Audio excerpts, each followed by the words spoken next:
Pessoal, existe uma reflexão que acontece à luz da doutrina espírita e que vem nos disserrar acerca do regime de disciplina que nós somos chamados a acontecer e que, ao mesmo tempo, diz de uma preparação que a espiritualidade maior vai realizando porta dentro da alma e que, de alguma forma, nos coloca em contato com as nossas realidades internas e que vai, inclusive, nos auxiliando no quesito de autoconhecimento, de autoanálise.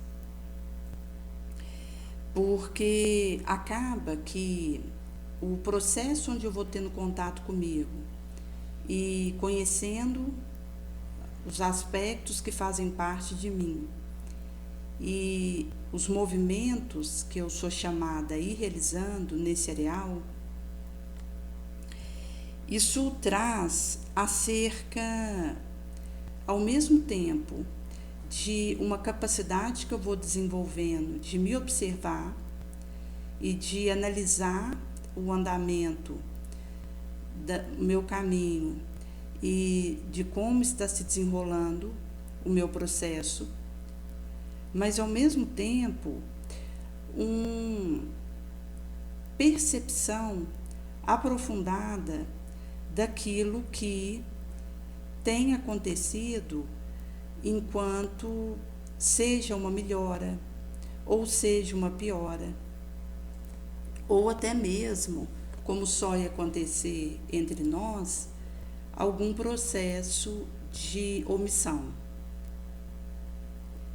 que vai falar um pouco das nossas condições psíquicas, emocionais e espirituais e orgânicas, onde a gente pode, por motivo de uma própria titubeação, não conseguirmos nos firmarmos naquela proposta e tergiversarmos. E isso, de alguma forma, significa essa comodismo e essa indiferença que eu posso desenvolver tanto com o outro como para com as boas obras, e vai dizer de favorecer germinação e multiplicação de coisas más.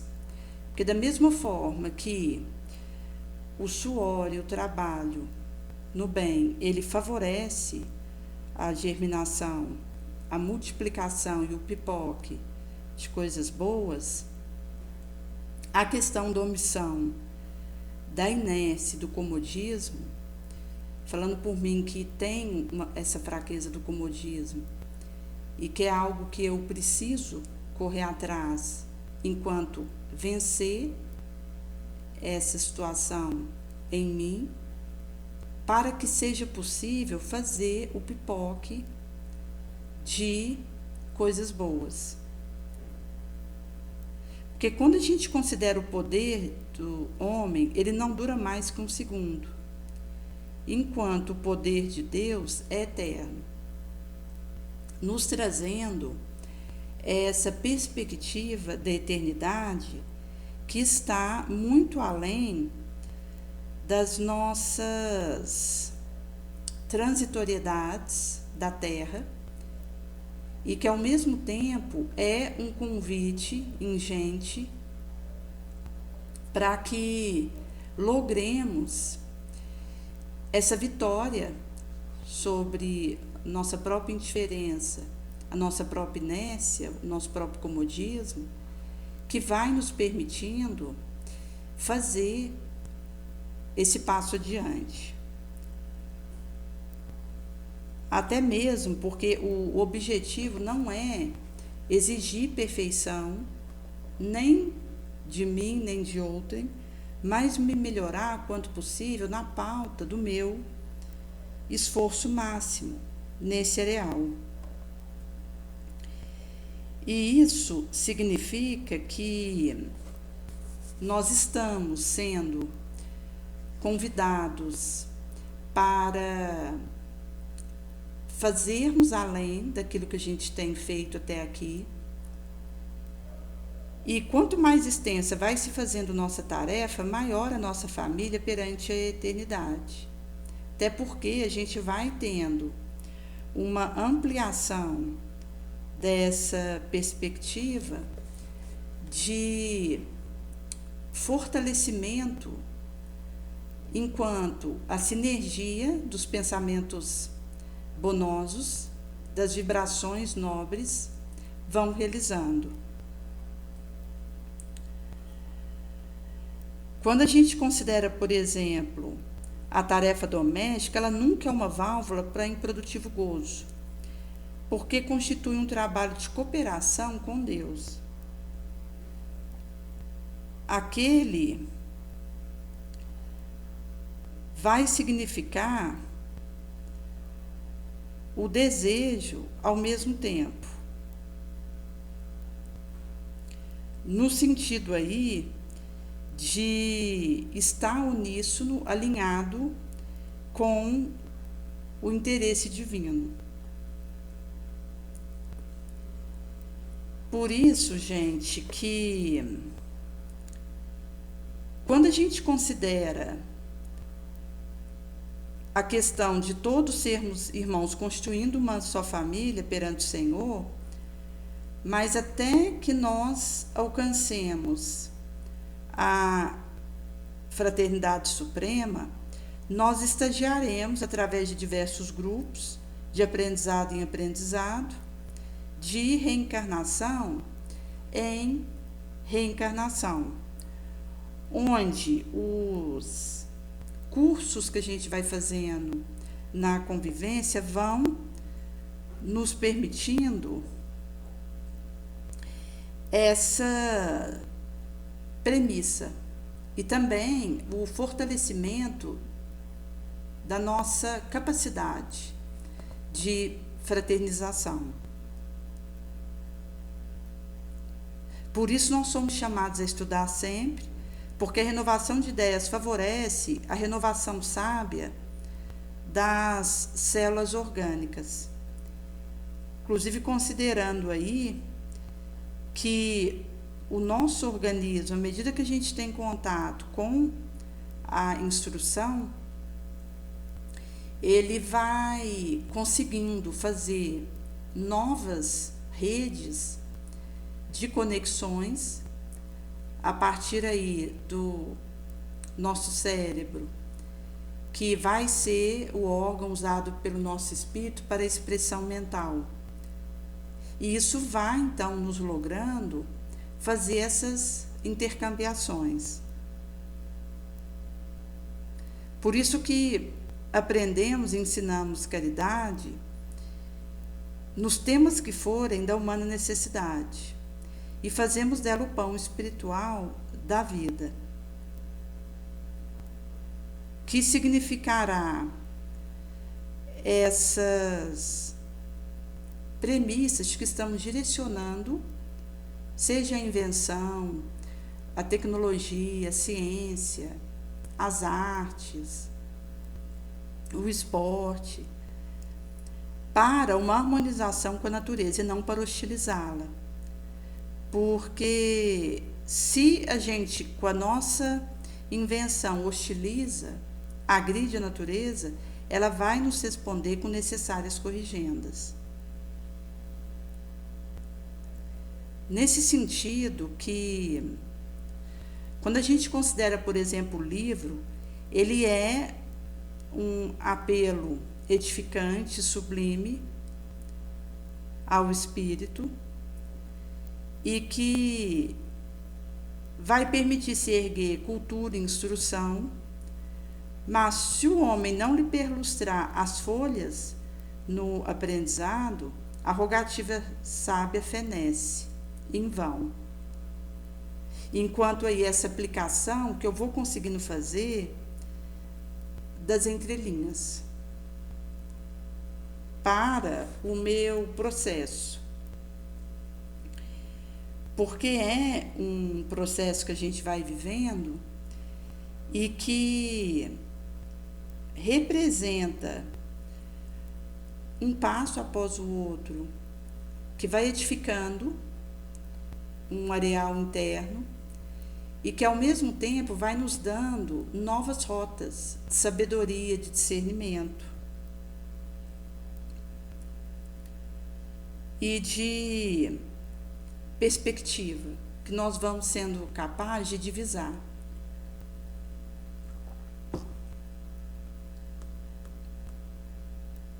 E aqui, gente, entra um aspecto que diz da necessidade que nós trazemos da instrução e de nos demorarmos nos ensinamentos que Jesus traz para nós. Se considerarmos, por exemplo, a questão da integração da nossa alma nos padrões do Divino Mestre, que vai ser uma carta de conduta para a ascensão da nossa consciência e imortalidade, o Evangelho em sua expressão total é um caminho vasto ascensional, cujo fim nós não poderemos atingir legitimamente sem conhecermos e aplicarmos nos perlustres todos os detalhes. Por isso a mensagem de Jesus, consoante Alcione vai trazer para nós, ela precisa ser conhecida, meditada, abstraída, sentida e vivida.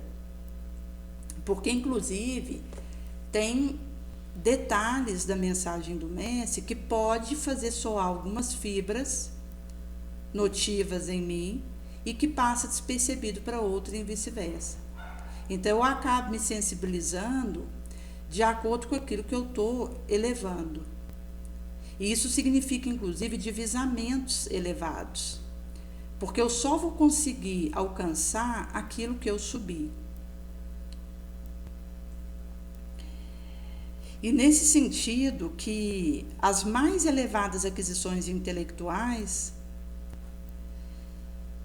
se eu não tiver o Cristo como o guia, o modelo, eu estarei, mesmo com aquisições intelectuais elevadas, sofisticadas, eu permanecerei sem leme, sem roteiro, no instante da inevitável tempestade, da provação, da experiência. Porque só o divino sentimento da fé pode arrebatar o homem das inferiores preocupações da terra para os supremos caminhos dos páramos espirituais, que é nos tirar mesmo do terra-terra, que é a situação que nós estamos aqui nesse orbe, considerando aí as transitoriedades que acabam, que nos eclipsam, porque a matéria, ela é obnubiladora. Ela, per si, nos confunde e distorce. Nesse sentido que, enquanto estamos nos liames que nos cola a matéria, nós acabamos que temos distorções e temos também apelos passionais que vai competir a mim combater, vencer. Porque alguém que consegue vencer a si mesmo, ele é vitorioso na Terra e em qualquer outra parte do espaço.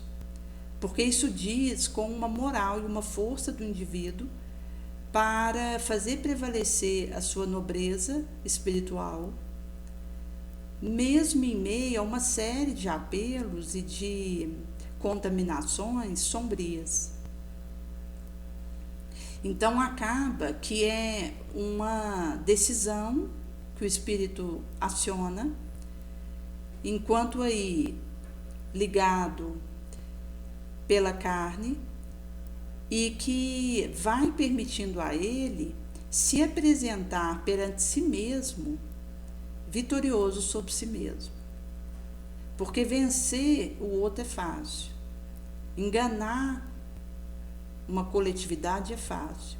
O que eu não engano é a minha consciência. E a dificuldade, o suor e o trabalho diz respeito a convencer minha sombra, que é um movimento dentro de mim.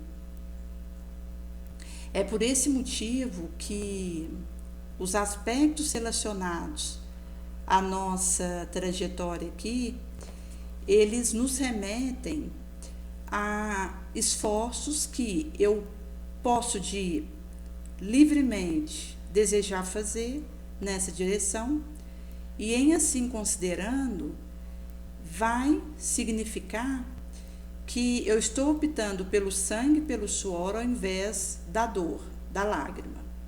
Enquanto aí uma opção que eu posso fazer, porque quando eu abraço bem, livremente, e arregaço a manga no sentido de produzir nobremente, eu vou acabar afastando de mim uma série de aproximações que, se não me encontrasse um serviço do bem, me tombaria e me faria cair numa condição depressiva, de dores insuportáveis. E que, quando me encontra no serviço ativo de consolo, isso se afasta. E eu posso, mesmo experimentando dificuldades e sofrimentos, ser feliz. Porque aquele que é leal a Jesus, ele não é infelicitado. Ele pode passar dificuldades, problemas, sofrimentos, mas ele é feliz. A infelicidade, ela decorre da nossa rebeldia às leis divinas e da nossa infidelidade ao Mestre. Daí que, então, a gente entra na vibração de angústias, de aflições, que vão se demorando e ganhando corpo dentro de nós. E acaba que isso vai tendo uma amplificação até o ponto que o indivíduo ele já não tem mais um equilíbrio mínimo, por ter se permitido uma série de desmandos e que tira ele da conexão com o divino. E aí é que está o perigo. Porque o indivíduo, do momento que ele perde a conexão com o divino, ele entra num quadro de obscuridade tenebroso, e isso acaba sendo um mergulho em condições anômalas, que inclusive podem se fazer acompanhar de psicoses, neuroses, ideações suicidas, pânico, em que realmente o fio da meada ele vai escapulindo das nossas mãos. Como uma moça houvera comentado que uma conhecida dela que teve um bebê, e esse neném ele estava apresentando quadros convulsivos. E diante da anomalia que essa criança estava apresentando, ali os pais, mesmo sendo espíritas, estavam fraquejando na fé. E, inclusive o pai questionava o motivo daquilo estar sucedendo a ele, que era uma pessoa boa. E acaba que aquilo que foi estudado dentro da doutrina espírita por essa família, no momento que mais precisaria servir, é que talvez esteja escapulindo. Inclusive, quando a gente considera que o que acontece numa família, isso é de responsabilidade de todos que participam daquele clã.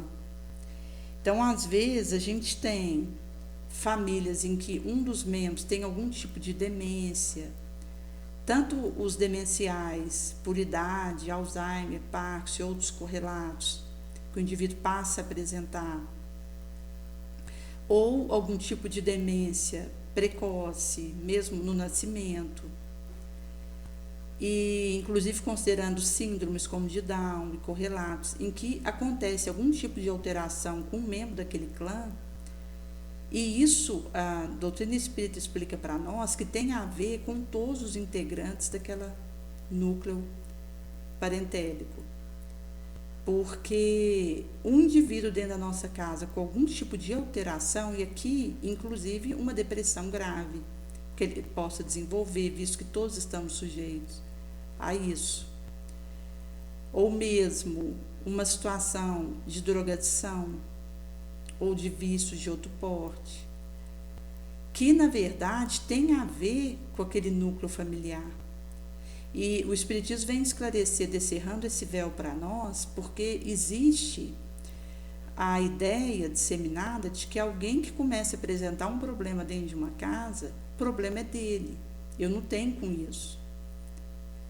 O indivíduo que estaria apresentando essa dificuldade que teria que ir atrás de resolver a sua questão. Mas, na verdade, aqueles que estão debaixo daquele mesmo teto têm a ver com o que acontece com cada um de seus membros. Há um tempo atrás, em Belo Horizonte, uma senhora, ela tinha 5 filhos, 4 moças e um rapaz. E esse rapaz, ele começou envolvimento com drogadição.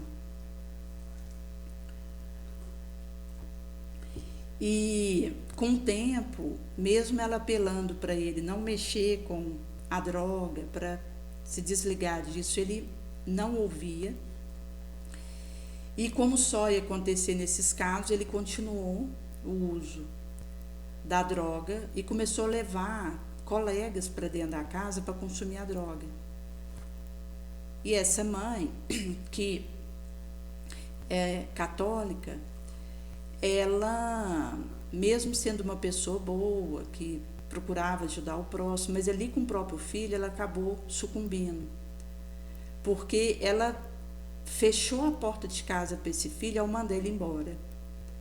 Que foi realmente um momento onde talvez ele tenha sido abandonado. Aqui sem fazer juízo da atitude de alguém, porque eu no lugar poderia fazer pior, mas analisando como que a dificuldade que alguém passa, que está perto de nós, tem a ver comigo também. E com a resposta que eu vou dar para isso, enquanto a mão que eu vou estender, o auxílio que eu vou conseguir oferecer.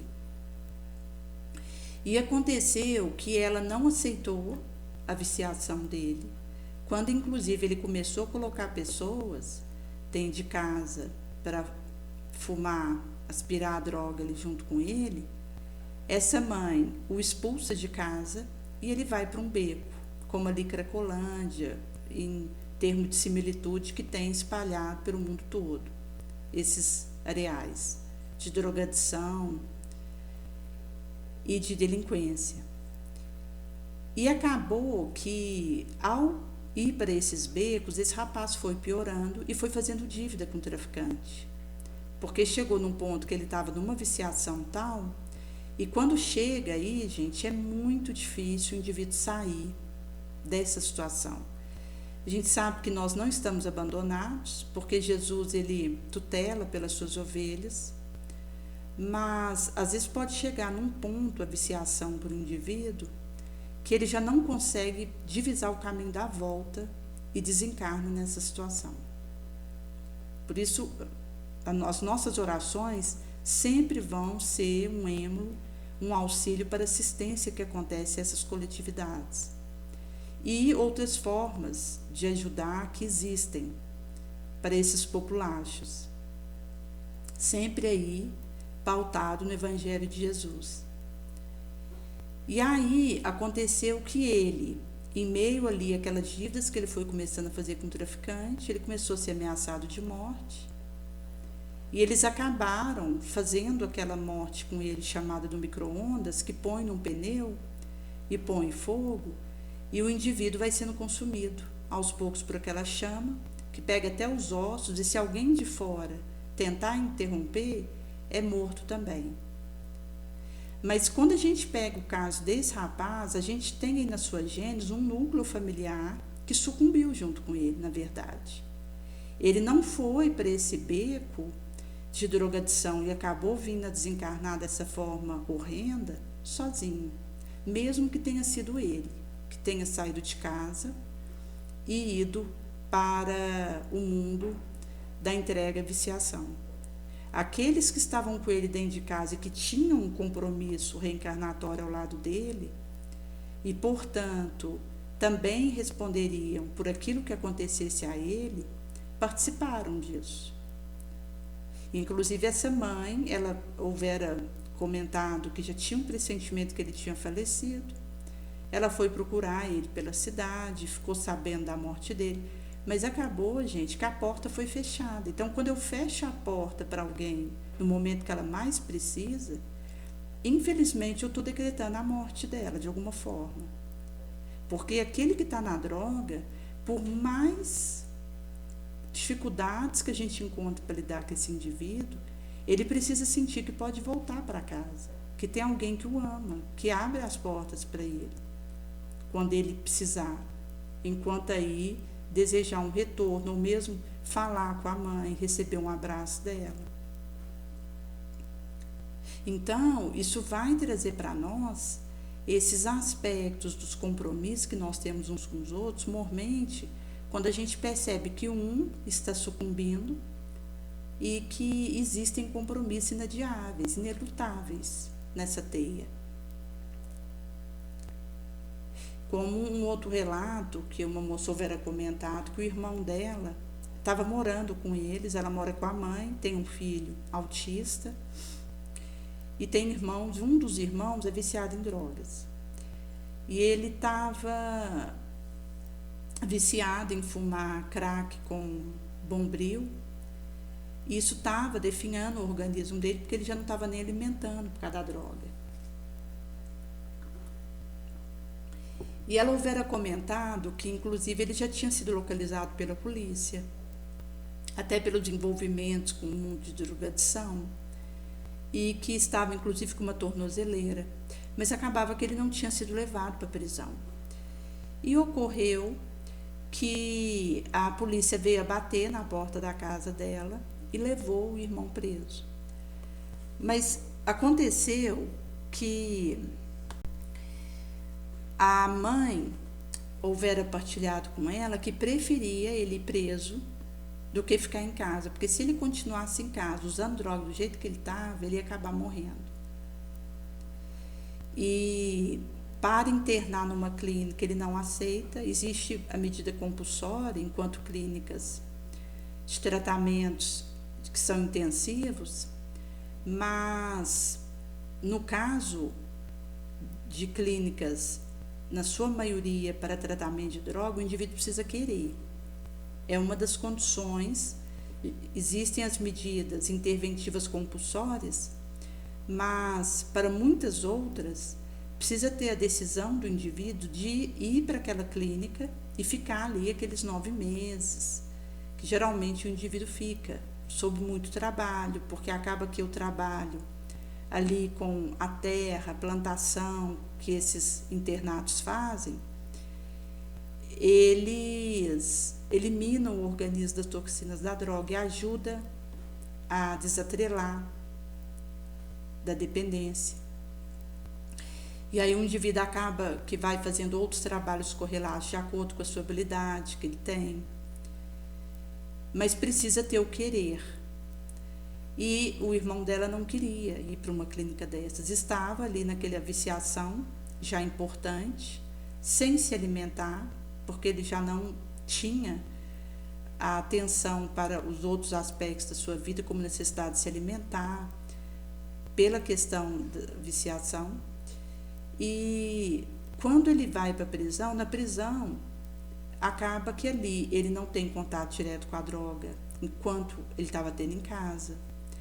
Ele tem o alimento que é dado para ele, em determinados horários que ele recebe. Então, acaba que a mãe e a irmã comentavam que preferia ele preso do que continuar em casa, porque em casa ele ia acabar desencarnando. E a gente tem vários relatos nesse sentido, de mães que preferem o filho preso, porque lá ele está protegido de uma ameaça de traficante, de um uso da droga, de um adoecimento mais grave, do que permanecer em casa ou na rua igual ele estava. Até pelo temor que existe, porque quando a gente fala de mundo de vícios, a gente fala de ameaças de morte constantes. Uma pessoa que está sob algum tipo de viciação, ela está sob alguma ameaça, seja de tortura ou de morte, propriamente dito. Porque o indivíduo vai fazendo dívida, ele não trabalha mais para o seu ganha-pão, ele acaba que pode chegar no estado que ele não consegue se fichar um emprego e se submeter à disciplina que aquela instituição peça. Então, o indivíduo ele fica na rua e, pelo tipo de dependência, a questão da abstinência fica insuportável e ele vai procurar o local onde encontra aquilo e vai ser cobrado dele um valor para ele ter a droga. Então, ele vai fazendo dívida e chega um ponto que ele já fica marcado para poder ser, de alguma forma, supliciado. Então, é uma realidade triste que a gente tem aí acometendo uma série de bolsões, não só no Brasil, como fora do Brasil, em outras regiões do orbe, em que isso assola milhões de indivíduos. E aqui, gente, considerando um aspecto, porque nós temos aí vícios de outros tipos, como do celular, como de jogo, aposta. Às vezes começar a fazer aposta e não consegue parar. Então chega um ponto que eu não tenho mais dinheiro para pôr naquela aposta, porque o dinheiro foi embora na aposta mesmo.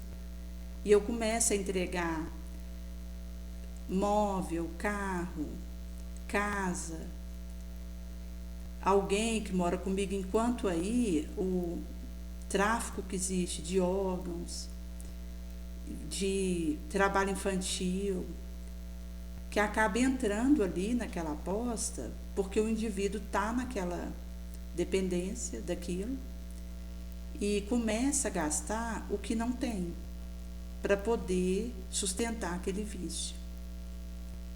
Existem as questões relacionadas à racha, à bebida, a questão de um determinado tipo de atividade, como exercício físico, que é benéfico e que nos auxilia, inclusive na produção de novos neurônios, desintoxicação, mas que se for em excesso, isso acaba sendo prejudicial. E tem pessoas que têm vício com exercício físico, às vezes para tentar atingir uma determinada aparência. Então, a gente tem uma série de situações, até porque quando a gente fala em vício, gente, todos nós temos tendência para algum tipo de vício. Vai variar de um para outro, mas cada qual precisa combater o próprio vício. Enquanto aí, uma medida tutelar de mim para comigo, de me amar, me perdoar, me acolher e enfrentar as minhas tendências, os meus pendores, no sentido de me melhorar. Fazer a luz vencer dentro de mim, eu consegui manter isso aceso. Por isso que é pela caridade que a gente passa de aprendiz àquele que pratica na íntegra o bem, conforme prescreve o Cristo, que se nos figura distante na história, porém tão perto em nosso desejo e sentimento de acerto, conforme a gente vai se aproximando das suas lições imorredoras. O Espiritismo, qual prometido por Jesus na terceira revelação, é a resposta celeste aos apelos mudos ou aqueloutos não formulados mentalmente sequer, de todas as criaturas terráqueas. Por esse motivo, gente, que quando nós consideramos a otimização do tempo, isso também é uma forma de auxiliar. Porque eu vou elegendo o essencial. Isso vai me ajudando a lidar melhor com a minha serenidade, com a minha leveza, com o meu bom senso. Porque acaba que, seja em Jerusalém, Betânia, em Genezaré, no Monte Tabor, nós continuamos em busca de Jesus e desejosos de assimilarmos aquilo que Ele nos traz. E é curioso, gente, porque quando a gente fala do caminho com Jesus, isso vai acontecer obrigatoriamente em grupos. Há um relato em Paulo e Estevão que diz do momento ali que Paulo, ele estava já naquele período da sua vida em que ele levava a boa nova ao mundo gentio conhecido da época, e houve um determinado momento ali que eles estavam juntos, Barnabé, Paulo e Marcos, que tinham o nome de João Marcos. Marcos é o segundo nome que ele trazia, inclusive vai ser quem vai escrever o Evangelho de São Marcos, que foi esse indivíduo que depois veio escrever o Evangelho, anos depois. Mas acabou que ali, na excursão que os três faziam para fazer a divulgação da Boa Nova do Mestre, eles estavam enfrentando uma série de obstáculos, qual só ia acontecer em viagens desse tipo, inclusive considerando que eles iam a pé, e inclusive houve um momento que Marcos, ele contrafeito pelas dificuldades intensas que estavam acontecendo naquela trajetória, ele diz que supunha que eles não iriam além da Panfilha. Como, pois, pergunta ele, chegar até Antioquia? Não temos recursos para atravessar precipícios tamanhos. As florestas estão infestadas de bandidos. O rio encachoeirado não faculta transitar de barcas. E às noites, como dormir? Uma viagem dessa nós não poderíamos tentar sem servos e animais, coisas que não temos. E Paulo, ele reflete um minuto depois dessas colocações que Marcos faz e exclama: ora, João, quando nós trabalhamos para alguém, devemos fazê-lo com amor. Julgo que anunciar o Cristo àqueles que não o conhecem, em vista de suas naturais dificuldades numerosas, representa uma glória para nós. O espírito de serviço nunca atira a mais difícil parte para os outros, ou seja, aquele que é tomado por esse espírito de servir, de se doar, ele pega a pior parte para si, ele põe sobre os próprios ombros as cargas e leva desejoso de dar conta daquela trajetória. O mestre não transferiu sua cruz aos companheiros, enquanto aí, na caminhada de Jesus com a cruz nos ombros, ele não tira a cruz e passa para alguém. Houve ali aquele recorte em que chamaram um homem que estava passando próximo para ajudar Jesus com a cruz, até porque ele estava todo machucado, porque já tinha sido barbaramente torturado, estava fazendo uma trajetória difícil e sem condições orgânicas para poder fazê-lo, porque aquele peso enorme sobre seus ombros, já todo ferido, sangrando. E nesse sentido, o Cirineu ali é colocado próximo para ajudar Jesus, mas foi algo que aconteceu externamente a Jesus, de alguns guardas trazerem aquele homem para auxiliar Jesus naquele momento. E não uma iniciativa que o mestre teve de transferir para alguém a cruz. Ele pôs sobre os próprios ombros e, na verdade, ele estava carregando a bagagem mais pesada, porque Jesus colocou sobre si mesmo dores lancinantes, sofrimentos inenarráveis, mormente pelas dores morais que Jesus experimentou, enquanto da traição, do abandono, da zombaria. E isso vai dizer de um modelo para nós, e enquanto não transferirmos a nossa cruz e os nossos dificuldades para outra, mas desejarmos abarcar por nossa conta mesmo aquele peso, onde eu renuncio a mim mesma, tomo a minha cruz no peso e na conformação que ela é colocada sobre mim e sigo após o mestre. Até porque, gente, a caminhada, ela é para me desafiar. Eu não vou passar na terra em regime de oba-oba, de água de coco e banho de mar. A passagem pela terra é uma passagem que me desafia a criar forças que eu não tinha, a criar resistências, a criar resiliências, longanimidades, humildade, caridade estuante, perdão 70 vezes 7,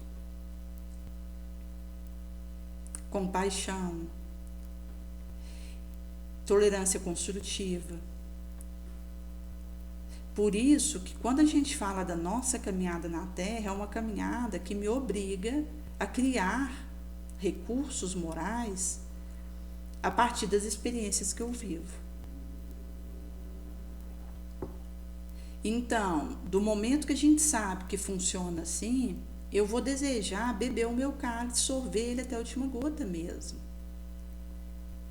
E nesse sentido que Paulo vai dizer, continuando para Marcos, em nosso caso, se tivéssemos muitos cavalos escravos, não seriam eles os carregadores das mais pesadas responsabilidades, no que se refere às questões propriamente materiais? Ou seja, se tivesse tanto cavalos quanto escravos, acabariam que os mais pesados de responsabilidades ficariam com estes.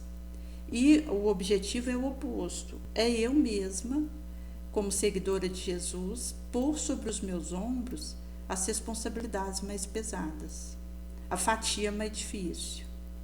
Porque acaba que eu não vou querer a facilidade, porque eu sei que quanto mais dificuldades, enquanto lutas e trabalhos eu demonstrar no bem, mais eu desenvolvo recursos, mais eu avanço, mais eu me capacito para produzir bons frutos, que não vai acontecer de outra forma.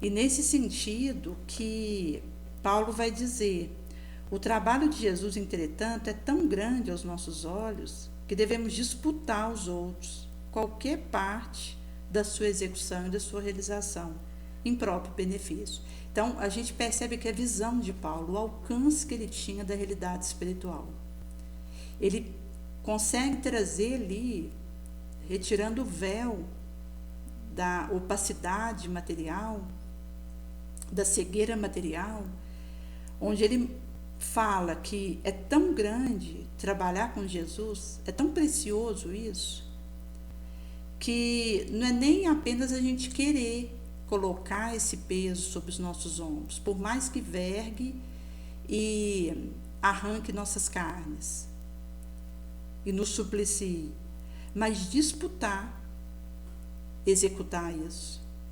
Enquanto, inclusive, pedirmos para pôr pior carga e a mais difícil sobre nós mesmos, em benefício nosso mesmo.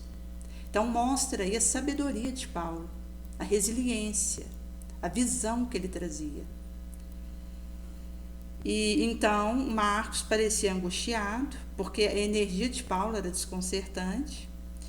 E Marcos, então, vai dizer, mas não seria mais prudente, ele continua pálido, demandarmos a Alexandria e organizarmos pelo menos alguns recursos mais fáceis? Ou seja, ele estava achando muito pesada a situação.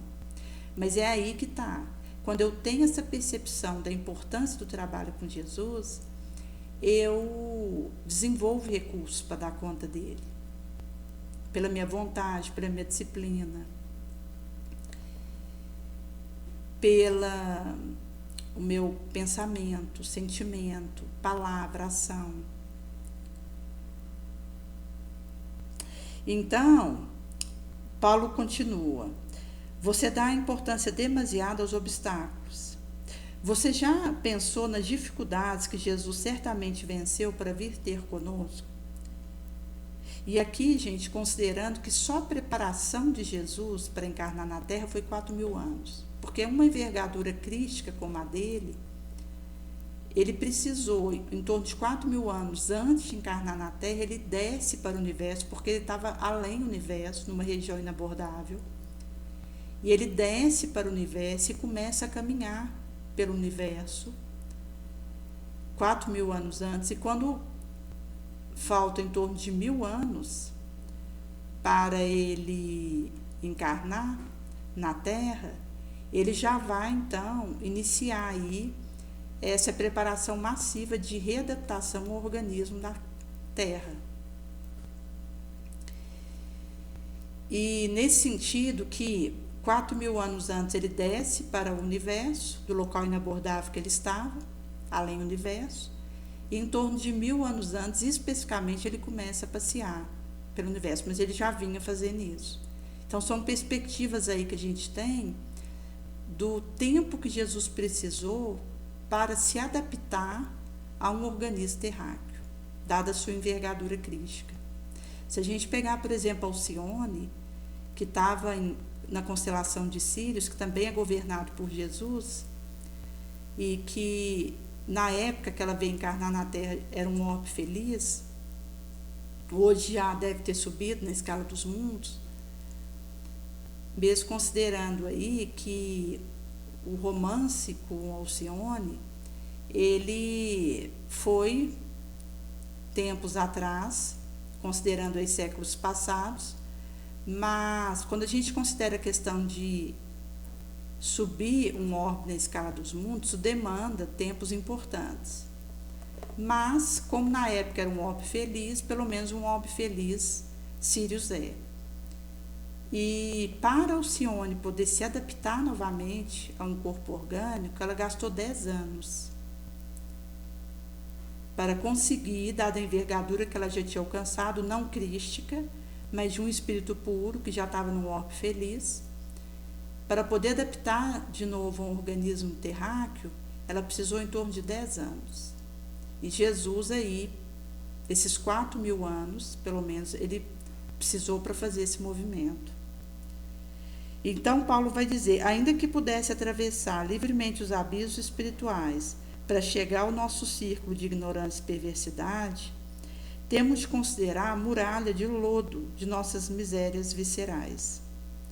Ou seja, considerando as dificuldades que Jesus enfrentou para vir ter conosco encarnado, mesmo que ele livremente atravessasse os abismos espirituais para chegar na nossa sombra, na nossa ignorância, na nossa crueldade, havia uma muralha de lodo das nossas misérias viscerais, que ele mergulhou para chegar até nós. Então ele vai dizer para Marcos, e você se espanta apenas com os palmos de caminhos que nos separam de Psídia. Então a gente percebe aí o alcance da percepção de Paulo. Então o jovem estava contrariado, a argumentação era muito forte aos seus olhos, não ensejou uma nova objeção. E quando Barnabé coloca para Paulo se não seria possível acompanhar Marcos, pelo menos até algum ponto mais próximo do destino,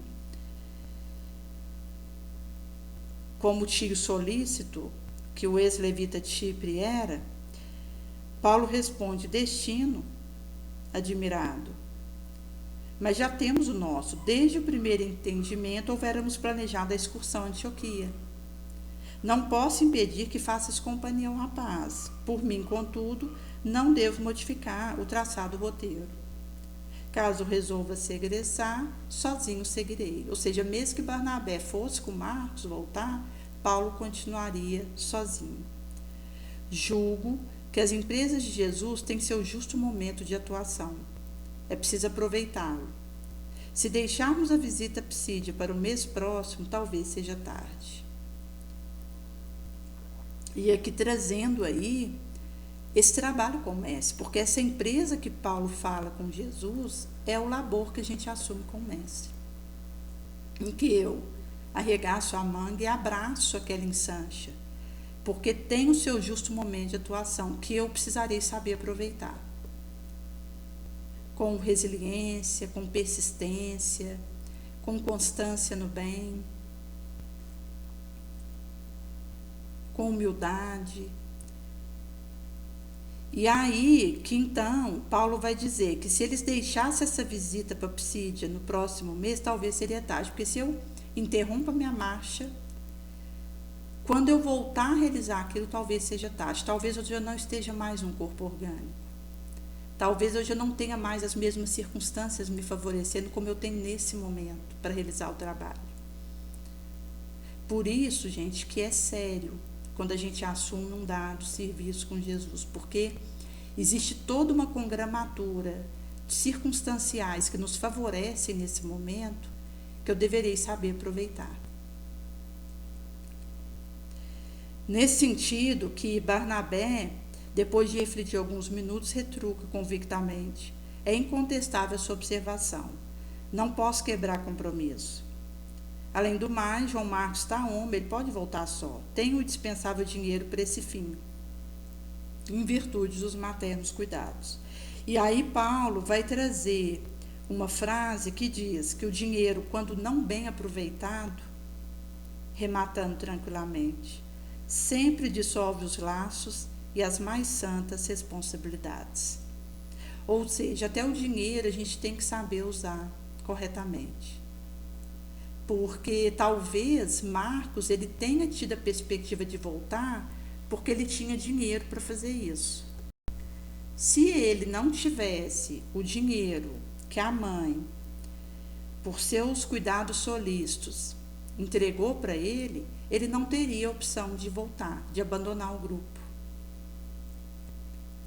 Então, o dinheiro que Marcos tinha acabou dissolvendo responsabilidades e laços dos mais santos que ele tinha com aquele grupo, porque ele acabou se desconectando daquele grupo e sozinho a gente não caminha. Ele ia ter que esperar o próximo grupo. Então ele perdeu a ensancha, perdeu a hora bendita. E daí a 2 dias antes de tomar a barca que o levaria a Foz do Cesto, o filho de Maria Marcos despedia-se do ex-doutor de Jerusalém com um contrafeito sorriso. Paulo, sem alegria, o abraça e fala em tom de advertência serena: Deus te abençoe, te proteja. Não te esqueças de que a marcha para o Cristo é igualmente feita por fileiras, ou seja, em grupos. Todos devemos chegar bem.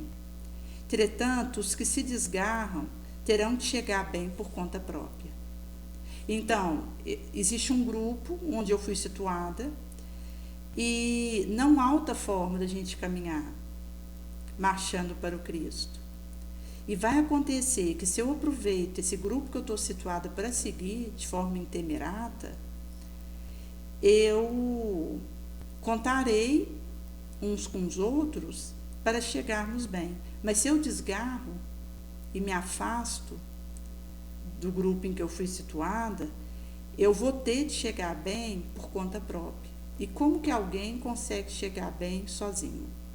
Considerando que o trabalho per si é solidário, é cooperação. Então, Marcos ele teria que aguardar o próximo grupo. Sozinho ele não poderia ir. E Paulo, sabedor disso, tentou alertar em vários momentos da conversa que eles tiveram. Inclusive mostrando para ele que o dinheiro que ele estava com ele, que o permitiria retornar, acabou sendo responsável por dissolver as mais santas responsabilidades e laços, os quais unia aquele grupo, de um trabalho tão importante como aqueles que aquele grupo estava realizando e que ele estava participando. Porque essas viagens de Paulo, por exemplo, elas divulgaram a Boa Nova por todo mundo conhecido da época. Paulo ele andou de vilarejo em vilarejo, fundando igreja onde ele passava. Por isso ele é chamado o apóstolo gentios, porque ele levou a Boa Nova de Jesus aos populachos que não eram cristãos.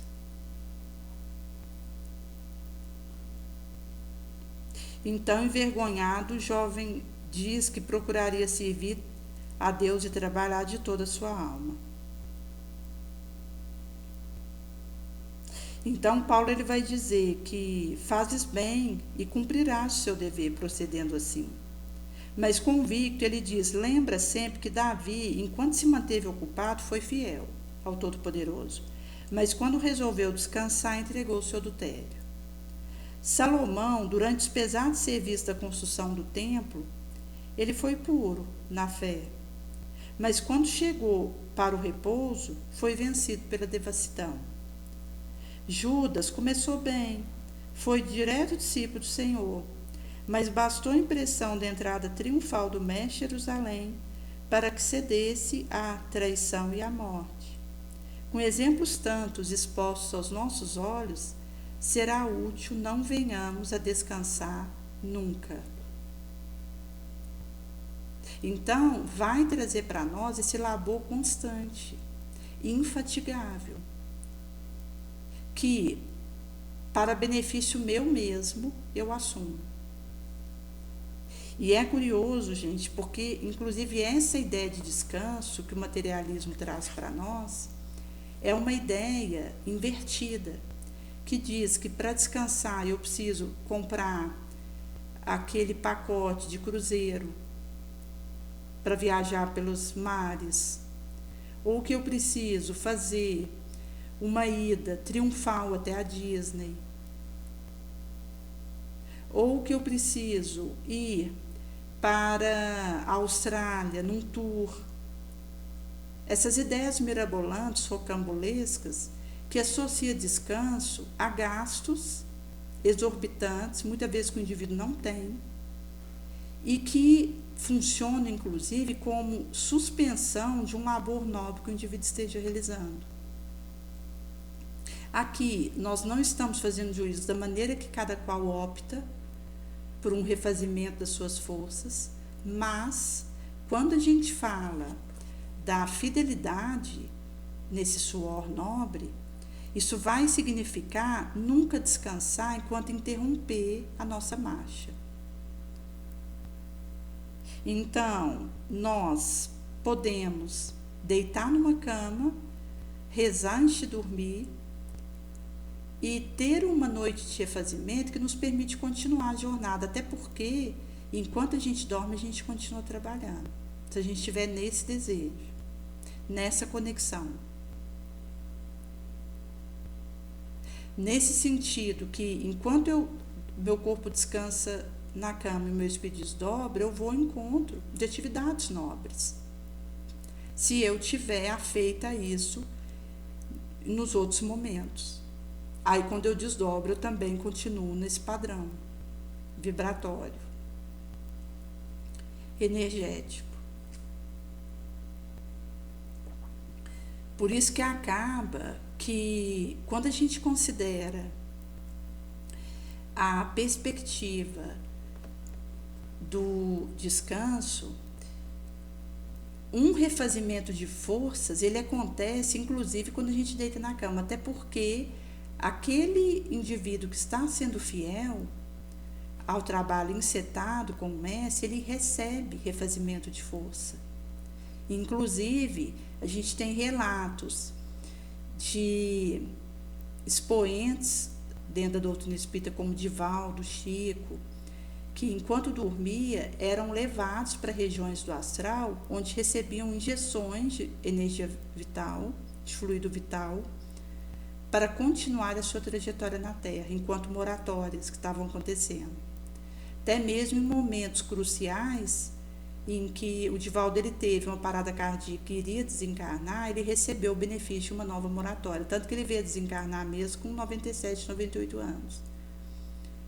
Então, acontecem intervenções de refazimento para que o nosso organismo dê conta de continuar aquela batalha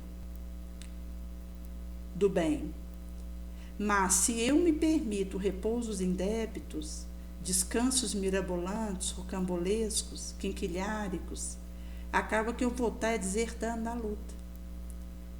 Não diretamente enquanto não voltar mais para aquele labor, mas enquanto perda de tempo que pode estar acontecendo. Consono Paulo traz para nós. E nesse sentido que vai inclusive trazer algumas experiências que depois Paulo ele teve com Barnabé ao demandar as estradas impérvias, foram obrigados a pernoitar ao relento no seio da natureza pela primeira vez, vencendo precipícios, encontraram uma rochosa gruta, na qual ocultaram para repousar o mortificado corpo e dorido. O segundo dia da marcha escolhe-lhes com indômita coragem de sempre. A alimentação constituía-se de alguns pães trazidos de Perge, silvestres frutas, colhidas acolá e ali. Bem-humorados e resolutos, enfrentavam e venciam todos os óbices, contratempos. De vez em quando era indispensável ganhar alta margem do rio, ao topar intransponíveis barreiras. Eles então apalpando o álveo das torrentes, cautelosos, com longas verdes varas, ou desbravando perigosos caminhos ignorados. Solidão sugeria pensamentos belos, otimismo sagrado extravasava dos conceitos menores. Ambos afagavam lembranças carinhosas do passado afetivo e esperançoso. Como homens que experimentavam todas as humanas necessidades, mas eram profundamente comovedora a felicidade com que se entregava a Jesus, confiando ao seu amor a realização de desejos santificados de uma vida mais alta. Que é essa decisão? É aquilo que eu escolho e faço acontecer. Na segunda noite, eles houveram se acomodado em uma caverna pequena, algo distante do estreito trilho, e logo após os derradeiros tons do crepúsculo. Depois de refeição frugalíssima, passo a comentar animadamente os feitos da igreja de Jerusalém. Fechada a noite, ainda suas vozes quebravam o grande silêncio. Desdobrando os assuntos, passaram a falar das excelências do Evangelho, exaltando a grandeza da missão do Mestre.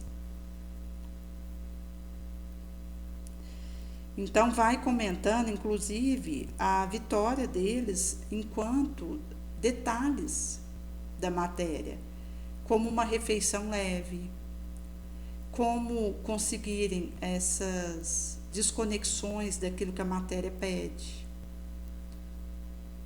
Porque, inclusive, quando a gente considera uma alimentação, o organismo ele vai pedindo mais atendimentos nesse sentido. É eu que vou colocando esses limites para mim mesma, que vou conseguindo domar a mim mesma, me vencer.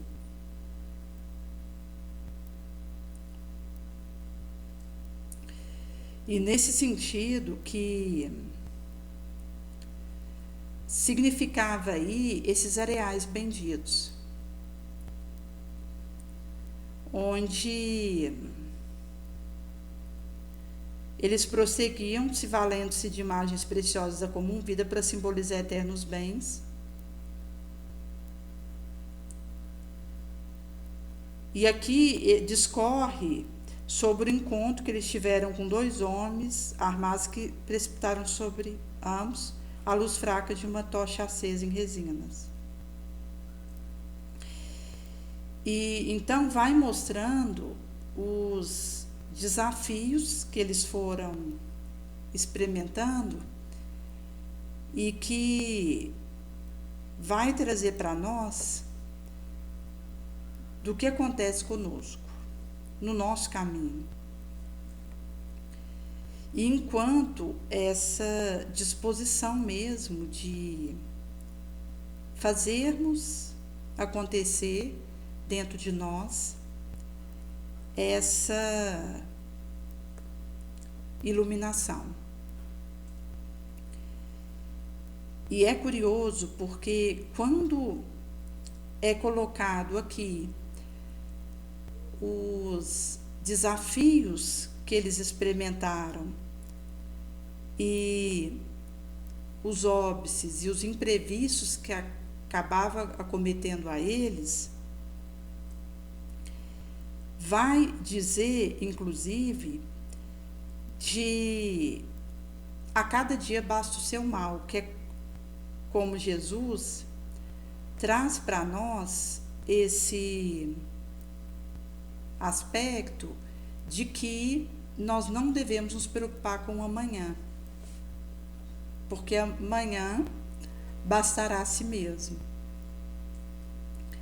Então, essa perspectiva do a cada dia basta o seu cuidado tem a ver com essa resolução onde eu vou doar das minhas perspectivas no máximo das minhas forças.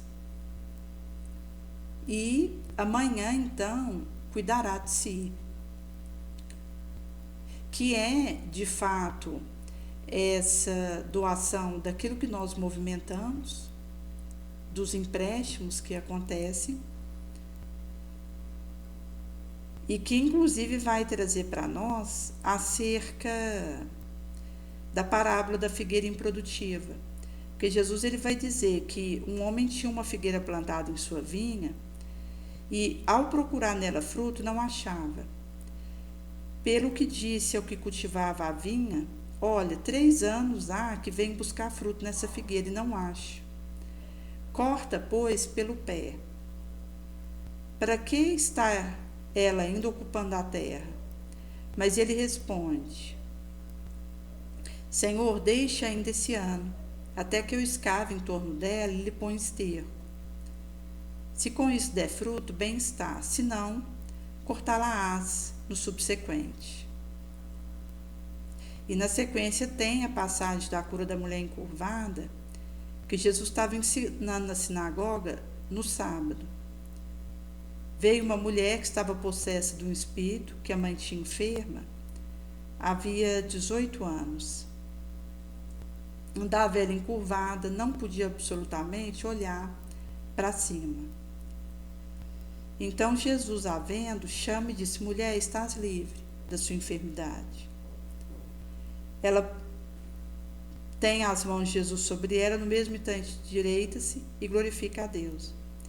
Mas entrando a falar o príncipe da sinagoga, indignado de ver que Jesus fazia curas no dia de sábado, disse para o populacho, 6 dias estão destinados para trabalhar. Vinde, pois, nestes a ser curados, e não no sábado. O Senhor, porém, respondeu, hipócritas, cada um de vós não desprende no sábado o seu jumento ou o seu boi, e não os tira da estrebaria para os levar a beber? Por que razão não se devia livrar desse cativeiro em dia de sábado? Essa filha de Abraão, que Satanás tinha assim presa, do modo que vedes, havia 18 anos seguidos? Ao dizer essas palavras, todos se envergonharam, aqueles adversários, mas alegrava-se o populacho por todas as coisas que foram feitas gloriosamente por ele. E Jesus vai dizer um pouco da parábola do grão de mostarda,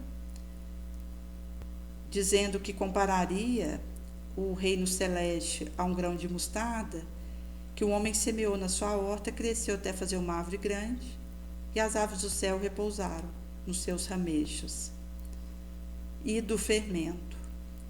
Aqui direis que o reino de Deus é semelhante a um fermento que uma mulher ela mistura em medidas 3 de farinha, para que toda a massa fermente. Nesse sentido que significará para nós essa rota, onde nós temos aí essa orientação para cuidarmos do nosso organismo, mas enquanto um instrumento que o nosso espírito usa para o trabalho.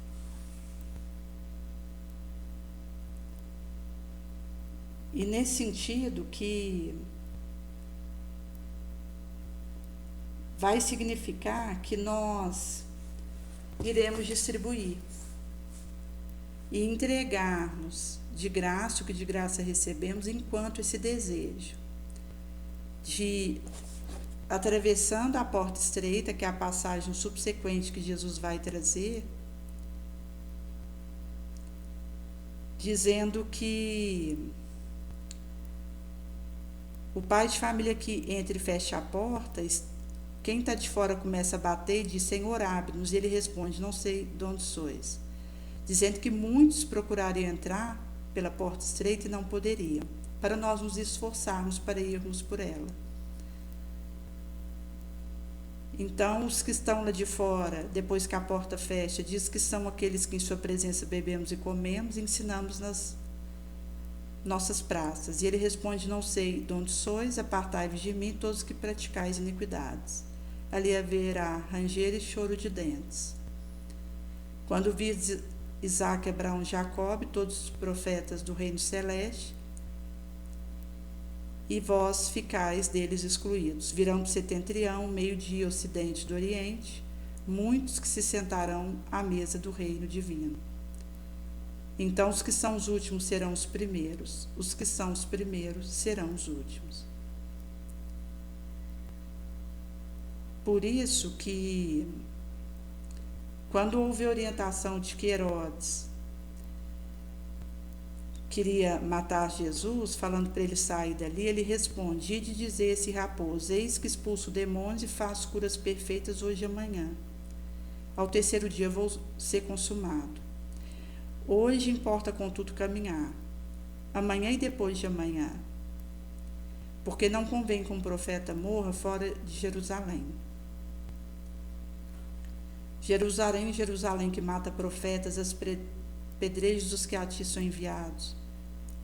Quantas vezes quis eu ajuntar os teus filhos, bem como uma ave recolhe-os do seu ninho debaixo das asas, e tu não quiseste, permitiste. Eis que vos será deixada deserta a vossa casa, e digo-vos que não me vereis até que venha o tempo em que digais: bendito que vem, em nome do Senhor. Trazendo que ele caminharia, não importasse sob que ameaça e situação, e seguiria um passo após o outro em temerato. E nós, como seguidores leais ao Mestre, quais desejamos ser, nos desapegamos do que é transitório, material, renunciamos a nós mesmos, abnegamos, tomamos nossa cruz e o seguimos.